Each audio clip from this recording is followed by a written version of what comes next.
Hello viewers, আসসালামু আলাইকুম। আজ আপনাদের সাথে ইনস্ট্যান্ট নুডলসের দারুণ একটা রেসিপি শেয়ার করব। আমি বাসাতে সব সময় নুডলস এভাবে রান্না করে থাকি। ইনস্ট্যান্ট নুডলসের এই রেসিপিটা একবার হলেও বাসাতে ট্রাই করার অনুরোধ থাকবে। এভাবে যদি আপনারা নুডলস রান্না করেন তাহলে আমি কথা দিতে পারি আপনারা আর কখনোই রেস্টুরেন্টে নুডলস খেতে চাইবেন না। তো আশা করি রেসিপিটা আপনাদের কাছে বেশ ভালো লাগবে। তো রিকোয়েস্ট থাকবে লাইক দিয়ে স্কিপ না করে পুরো রেসিপিটি কন্টিনিউ করার। তো চলুন আজকের মূল রেসিপিটি শুরু করা যাক। আজকের রেসিপিটি করার জন্য আমি এখানে মিস্টার নুডলসের 3 প্যাকেট ইনস্ট্যান্ট নুডলস নিয়েছি। বাজারে অনেক ধরনের ব্র্যান্ডের নুডলস পেয়ে যাবেন, যে কোনো একটা ইউজ করতে পারেন, এতে স্বাদের খুব একটা তারতম্য হবে না। তো আমি সবগুলো প্যাকেট কেটে নিয়েছি। প্যাকেটের ভেতরে থাকা ইনস্ট্যান্ট মশলাটাও আমি বের করে নিব। এবার মশলাগুলো আমি কেটে নিব। সব কিছু প্রিপারেশন করে তারপরে রান্না করতে গেলে কিন্তু সময়টাও একটু কম লাগে, আর হাতের কাছে গোছানো থাকলে রান্নাটা করাও বেশ সহজ হয়ে যায়। তো এখন আমি আজকে নুডলস রান্নার জন্য এখানে একটা সস রেডি করে নিব। আমি এখানে দিয়ে দিচ্ছি 1 টেবিল চামচ ওয়েস্টার সস, দিয়ে দিচ্ছি 1 টেবিল চামচ ফিশ সস। এই সব সসগুলি আপনারা বড় বড় মুদি দোকানে গেলেই পেয়ে যাবেন।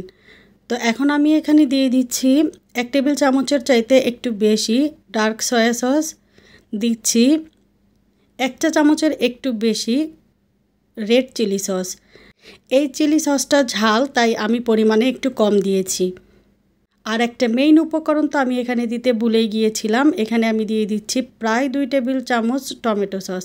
অবশ্যই টমেটো কেচাপ বা সসটা ব্যবহার করবেন, এতে করে কিন্তু নুডলসটা খেতে অনেক বেশি মজার হয়। তো সবগুলো সস আমি খুব ভালোভাবে মিশিয়ে নিয়েছি। এখন আমি চলে এসেছি চুলায় একটা পাত্রে আমি মেজারমেন্ট কাপের 2 কাপের অল্প কম পানি দিয়ে দিচ্ছি। এবার এখানে দিয়ে দিচ্ছি 1 টেবিল চামচ সাদা তেল। এরপরে পানিতে আমি খুব ভালোভাবে বলক তুলে নিব।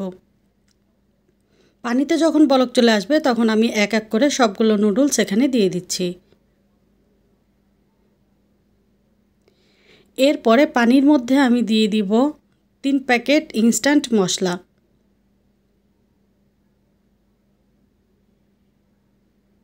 আমি কাজটা কিভাবে করছি আপনারা যদি একটু খেয়াল করে দেখেন তাহলে কিন্তু বুঝতে পারবেন। ঠিক এভাবে করলে নুডলসের ভেতর মশলাটা খুব ভালোভাবে ঢুকে। এখন আমি নুডলসগুলো পানিতে খুব ভালোভাবে মিশিয়ে নিব, আর নুডলসের পানিটা শুকিয়ে আসা পর্যন্ত অপেক্ষা করব। নুডলসটা সিদ্ধ হতে কিন্তু 3 থেকে 4 মিনিট সময় লাগবে, এর থেকে বেশি সময় লাগবে না। তো দেখেন এখানে কিন্তু আমার নুডলসের পানিটা শুকিয়ে গিয়েছে। এখন দেখেন আমি এখানে নিয়েছি পুরো একটা গাজর আমি কিভাবে কেটেছি দেখে বুঝতে পারছেন। খুব বেশি কুচি কুচি করে নেওয়া যাবে না, তাহলে কিন্তু গাজরটা খেতে ভালো লাগবে না।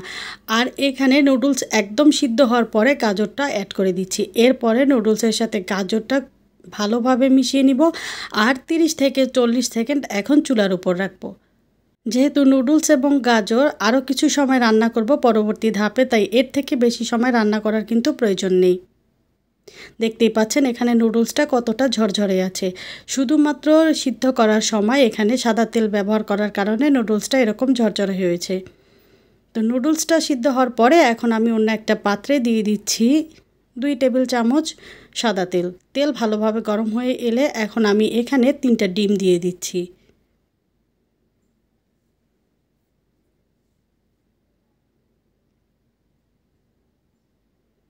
ডিমের মধ্যে এখন খুব সামান্য লবণ দিয়ে দিব। এখন ডিমগুলোকে আমি ঝুরি ঝুরি করে ভেজে নিব।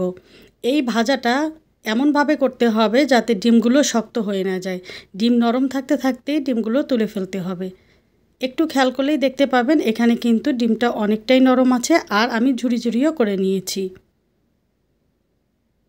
ডিম বেশি শক্ত হয়ে গেলে নুডলসের সাথে খেতে এটা কিন্তু ভালো লাগবে না। তো এখন আমি ডিমটা অন্য একটা পাত্রে তুলে নিচ্ছি। তারপরে আমি একই কড়াইতে আরও খানিকটা তেল দিয়ে দিচ্ছি। এরপরে আমি এখানে দিয়ে দিচ্ছি পেঁয়াজ কুচি। পেঁয়াজটা আমি কিভাবে মোটা মোটা করে কেটেছি দেখে বুঝতে পারছেন। এরপর পেঁয়াজগুলোকে আমি হাত দিয়ে একটু আলাদা করে দিচ্ছি। এরপরে দিয়ে দিচ্ছি তেলের মধ্যে। তারপরে আমি এখানে দিয়ে দিচ্ছি 3-4টা কাঁচামরিচ, যেগুলো আমি ফালি করে নিয়েছি।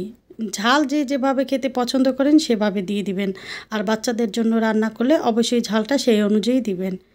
এরপরে পেঁয়াজটা আমি 1 থেকে 1.5 মিনিট সময় নিয়ে ভেজে নিব। কোনোভাবেই লাল করা যাবে না, পেঁয়াজটা একটু নরম করে ভেজে নিব। এভাবে যদি নুডলসের সাথে পেঁয়াজ ভেজে দেওয়া হয় তাহলে পেঁয়াজটা খেতে মিষ্টি লাগে এবং নুডলসটাও খেতে অসম্ভব রকমের মজার হয়। তারপরে আমি এখানে একটা পাকা টমেটো লম্বা লম্বা স্লাইস করে কেটে নিয়েছি। এরপরে টমেটোটা আমি 2 মিনিটের মতো ভেজে নিব।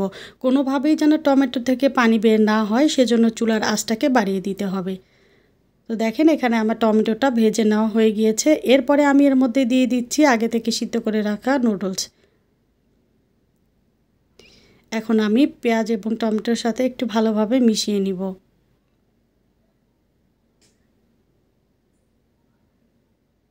মেশানো হয়ে গেলে এখন আমি এখানে দিয়ে দিচ্ছি প্রথমে যে সসটা রেডি করেছিলাম সেই